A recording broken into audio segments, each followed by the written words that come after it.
News 18 के social media platform पर आपका स्वागत है। मैं आपके साथ साइमा परवीन।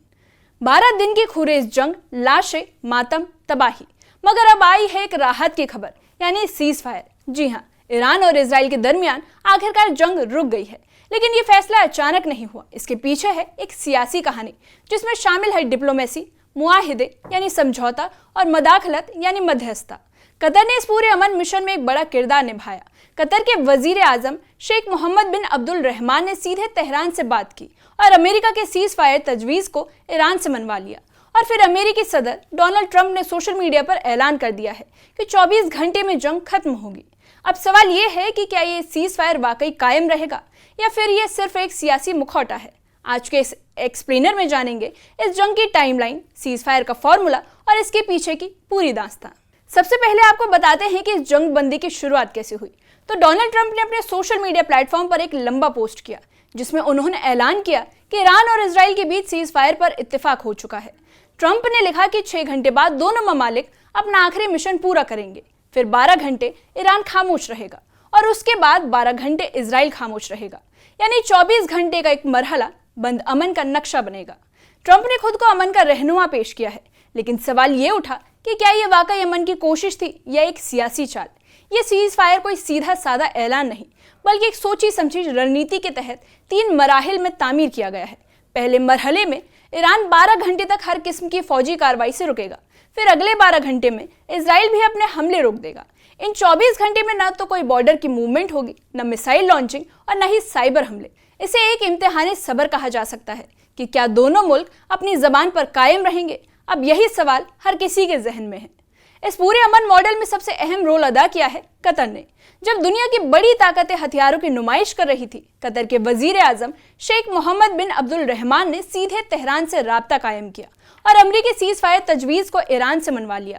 पर्दे के पीछे चल रही ये डिप्लोमेसी इस कदर खामोश थी कि दुनिया को इसका पता भी तब चला जब ट्रंप ने ऐलान किया। शुरुआत में इजराइल ने खामोशी इख्तियार की, लेकिन जैसे ही ईरान ने सीज फायर पर हामी भरी, इजरायली वजीर आजम नेतन्याहू ने भी रजामंदी जाहिर की, लेकिन एक शर्त के साथ। उन्होंने कहा कि अगर ईरान हमला नहीं करेगा तो इजराइल भी जवाबी कार्रवाई से बचेगा। यानी अमन की ये डोर बहुत नाजुक है, जहां हर हरकत एक नई उलझन बन सकती है। ईरान के सरकारी टीवी पर जंग बंदी का ऐलान हुआ तो दुनिया ने सवाल उठाया कि क्या ईरान अमन चाहता था या वो दबाव में आ गया।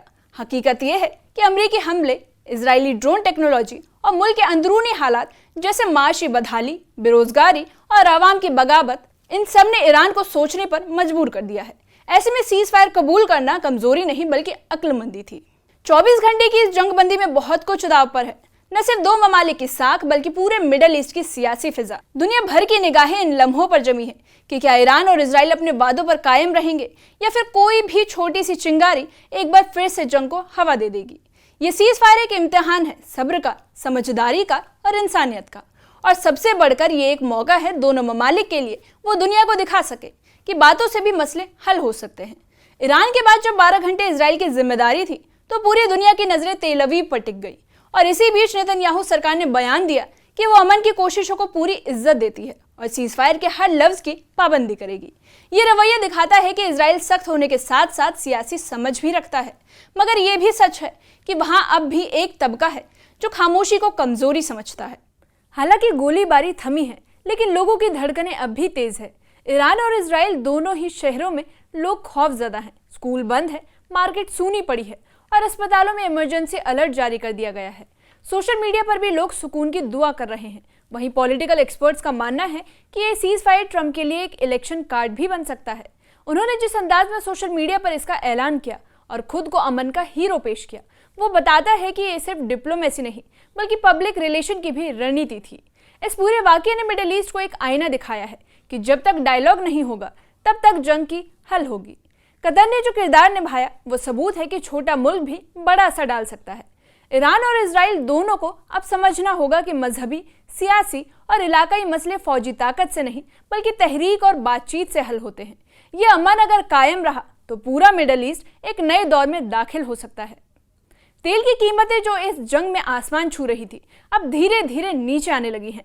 शेयर मार्केट्स ने भी राहत की सांस ली और टूरिज्म इंडस्ट्री भी उम्मीद कर रही है कि अब ट्रैवल दोबारा शुरू होगा। मिडल ईस्ट के बाहर की दुनिया भी राहत महसूस कर रही है क्योंकि ये जंग सिर्फ दो ममालिक की नहीं बल्कि ग्लोबल सिक्योरिटी और स्टेबिलिटी की जंग थी। अब सीज फायर ने एक पॉजिटिव साइकोलॉजिकल इम्पैक्ट डाला है जिससे पूरी दुनिया को फौरी राहत मिली है। अब सबके जहन में एक ही सवाल है कि क्या ये जंग वाकई खत्म हो गई है। लेकिन इस बार दुनिया की उम्मीदें काफ़ी हैं और दोनों ममालिक पर दबाव भी ज़्यादा है। अगर ये अमन कायम रहता है तो एक नई शुरुआत होगी। 12 दिन की जंग, हजारों जिंदगियां और अनगिनत सवाल। ये सीज फायर सिर्फ दो ममालिक के बीच का समझौता नहीं, ये पूरी इंसानियत के लिए एक इम्तिहान है और सवालों से घिरा हुआ है कि क्या खामोशी कायम रहेगी या फिर गोलियों की बारिश होगी। इस मामले पर आपकी क्या राय है, कमेंट सेक्शन में कमेंट करके बताइए।